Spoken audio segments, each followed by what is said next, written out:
Hello and welcome back, everyone, to Legacy of the Duelist on Rocket Rabbit Commentaries. And in this episode, we're starting the Duelist Kingdom arc with our first match against Weevil Underwood.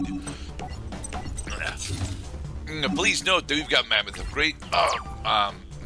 Graveyard, Griffor, and Gaia the Fierce Knight. And Weevil opens with Pot of Greed. Why would he normal summon Basic Insect? Because he's got Laser Cannon Armor, and behold, Cocoon of Ultra Evolution, allowing him to cheat out his actual boss monster, Perfectly Ultimate Great Moth. That's game.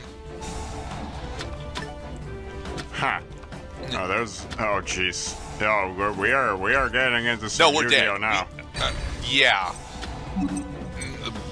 We have absolutely nothing that will take down Perfectly Ultimate Great Moth. We cannot answer it.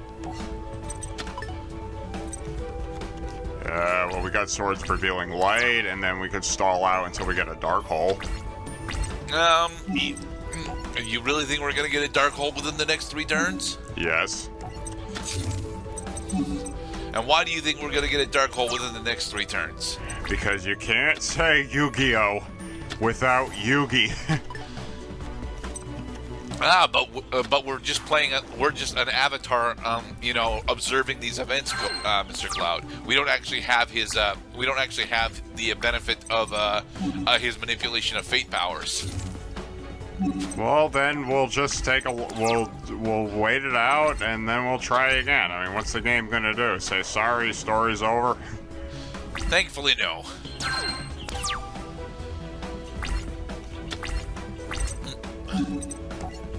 I probably should have gone for Gaia the Fierce Knight here, but all that would have done was, enable him to search his deck a little bit more, because both his Howling Insects are floaters, so that would not have worked out for me so well. And did we score it? No, we got Burning Land instead. Destroy any wall that will get rid of his forest. That's a good thing. Sack, Mammoth Graveyard, and Griffor. Dun, dun, dun, dun, dun. No, bastard it! Don't use Horn of the Unicorn because it doesn't matter. No, I mean, you can deal extra damage and then it goes... What does it go back to the top of your deck if it gets destroyed? Back to the top of your deck. Yeah, let's not use Horn of the Unicorn until we know we can take care of that Perfectly Ultimate Great Moth. And put another forest. Oh, look, another forest, which you knew he had because he used terraforming earlier. But he can't get through our Mystical Elf. We have held off his onslaught of insects for 1 turn, but we are screwed now because all we have left is a Beaver Warrior, except that based on the visible cards, that Perfectly Ultimate Great Moth is bound to attack the Mystical Elf because he knows he can kill it. Even more so because he gave it even more attack power. However, his other monsters are so puny they can't get over Beaver Warrior's defense. This is true. Oh, look, polymerization. So yeah, they wanted me to actually attempt to use Gaia the Dragon Champion. Alright, well, let's draw a Curse of Dragon. It wouldn't help us. We're dead. Yeah. Sorry, I guess your luck was just not that good because your opponent top-decked the nuts. Oh, look, Wasteland. Alright, use the Wasteland to take out his forest. It doesn't take out his forest. Remember, we're playing with modern rule set. Oh, you can have multiple field card bonuses on at a time? Yes. Motherfuckers. They did this specifically because a majority of archetypes that got printed after Zeal required a field spell in order to function. Right, like... Oh, after Zeal? Yeah. Huh. I mean, that was a thing since Gravekeepers. No. Gravekeepers did require Necro Valley, but we still had the effect where, oh look, there's another polymerization it's and now Burning Land can kill me. Isn't this a crash course in tough luck, schmuck? Not so much tough luck. It's just Weevil's deck is just significantly more consistent than ours with the Cocoon of Ultra Evolution steroid. Yeah, I mean, at least we still get some dual rewards, even though we lost. Yeah, we get a copy of 1 card in his deck, as well as some dual points, and a hint as to how to actually defeat him. despite the fact that the hint that we got was use Burning Land to blow up Forest. Forest wasn't the problem. No, the problem was he freaking had the Cocoon of Ultra Evolution on his opening hand. Yeah. Thankfully, now we've got a direct answer for Cocoon of Ultra Cocoon of Evolution, which is the Mystical Space Typhoon. Because in order to successfully resolve Cocoon of Ultra Evolution, he has to have a monster with an equip spell attached. We also have access to one of my favorite monsters of all time, Solar Flare Dragon. Are we gonna get a second one? Maybe not in this game, but in general, yes. Stall tactics. To be perfectly honest, Slow Burn is more or less an amalgamation of all of my favorite cards. I'm not actually all that fond of Flameville Guard, but as a tuner with high defense, it does the things it needs to do. And as Annotations Gerded is mentioning here, yeah, the individual difficulty of the campaigns isn't honestly all that high. There are just specific instances where the steroids that they apply end up being a bit too much for the battles to be even. Monsters died. Activate the effect of a card. Your opponent ended his turn. Activate the effect of a card. Yes, I'm going to activate Zoma the Spirit in order to summon Zoma the Spirit. Waha! Nice. And because it's summoned in defense mode during a previous turn, now you can switch him to attack mode during this turn. Yep, and actually kill Resonance Insect, which will allow him to grab Perfectly Ultimate Great Moth from his deck. Which doesn't actually matter because, well, he's not going to actually try and summon Perfectly Ultimate Great Moth the normal way. He's going to try and cheat it out with Ultra Evolution. And now he's basically screwed at this point because our Guardian Sphinx is going to allow us to clear his monster zones every single turn. Assuming he plays any monsters. I remember when Guardian Sphinx was one of my favorite plays. Oh, look! So, I didn't ask you this because I wanted to save this moment specifically for the playthrough. Which one of the Mecha Bunnies am I running do you want to take ownership of? Mecha Bunny? Oh, the Mecha, right, because of the bunnies. So it's this one or the other one? Yeah. Every card in my deck I'm running 2 copies of, and there just happens to be 2 copies of Mecha Bunny in here. So, which one do you want? Do you want this one or the next one? Well, I don't know what the next one looks like, so I'd like to know what I'm picking. They're the same card, Mr. Cloud. Wait, well, if it's the same card, then what's the difference? No, well, one of them's going to have your ownership, and the other one's going to be mine. Well, how are we supposed to tell whose is out if they look the same? Well, that's silly. Of course it's silly. It's a Rocket Rabbit.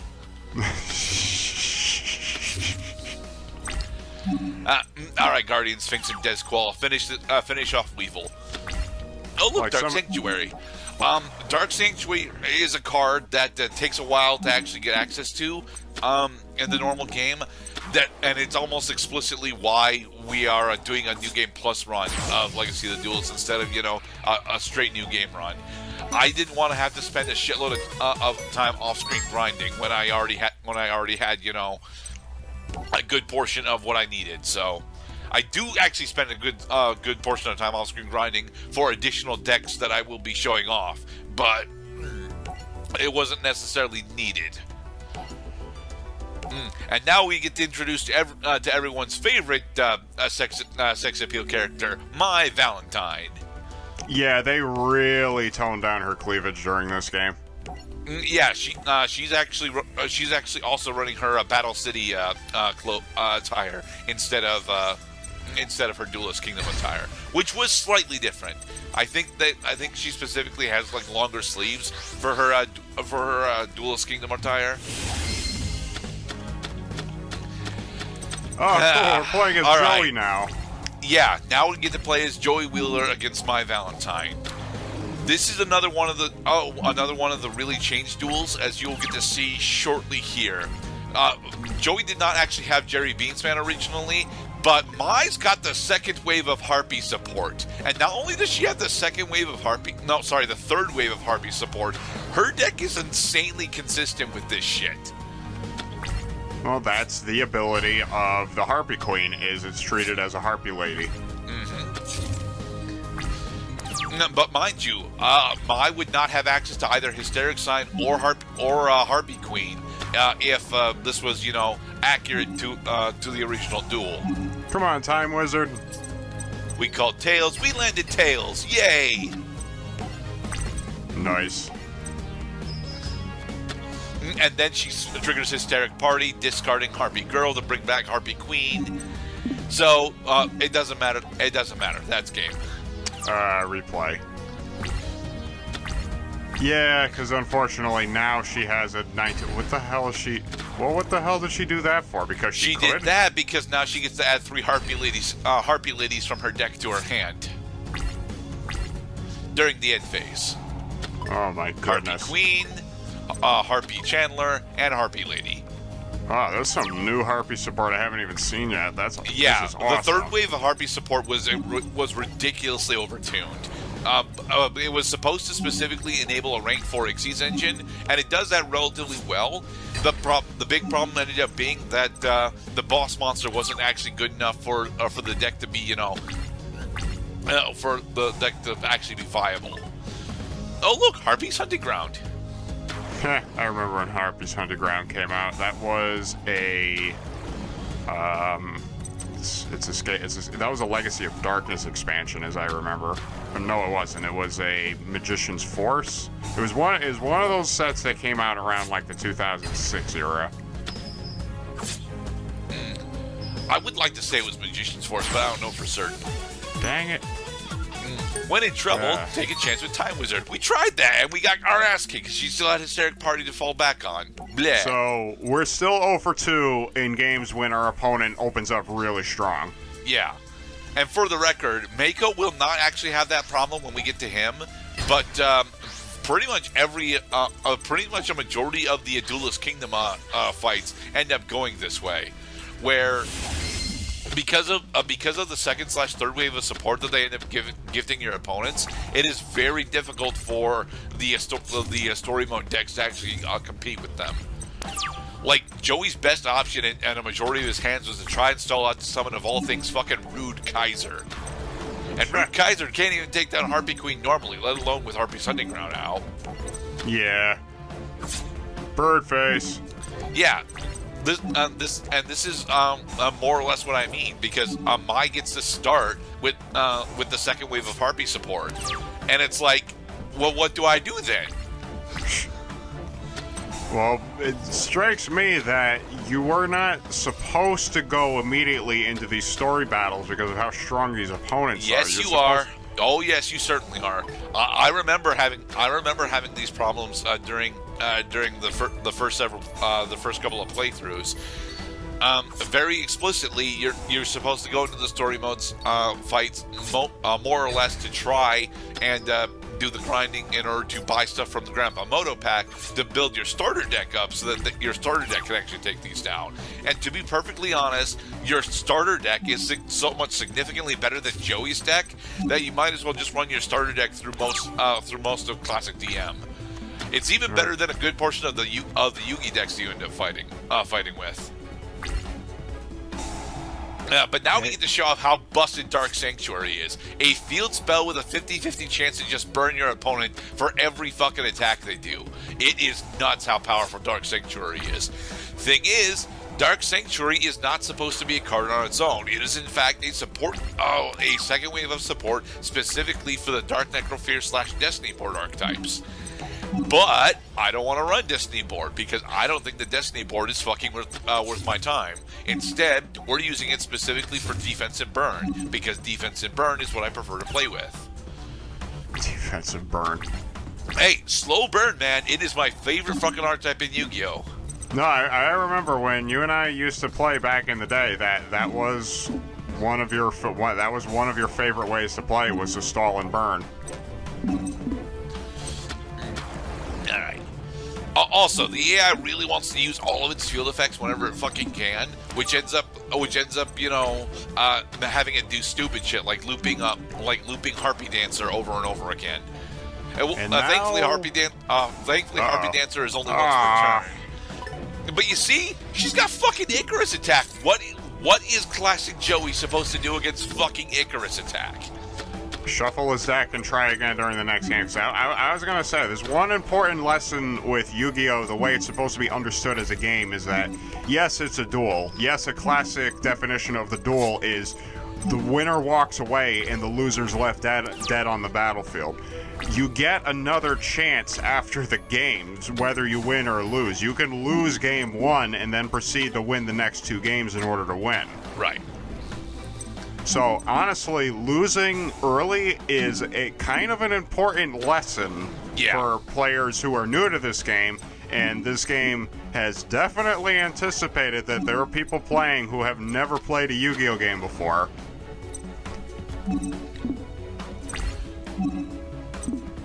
Alright, so UFO Turtle is destroyed by battle, allowing us to loop into another UFO Turtle. I remember this, yep. So you can keep a monster up, and then when they declare the attack with the very last monster, they take out UFO Turtle, now summon something other than UFO Turtle. Yeah, like a specifically Solar Flamvell Flare Dragon. But why Solar Flare Dragon when you can get a Flamvell Guard, turn it to defense mode, and hold her off? Because I'm planning to win this turn, Mr. Cloud.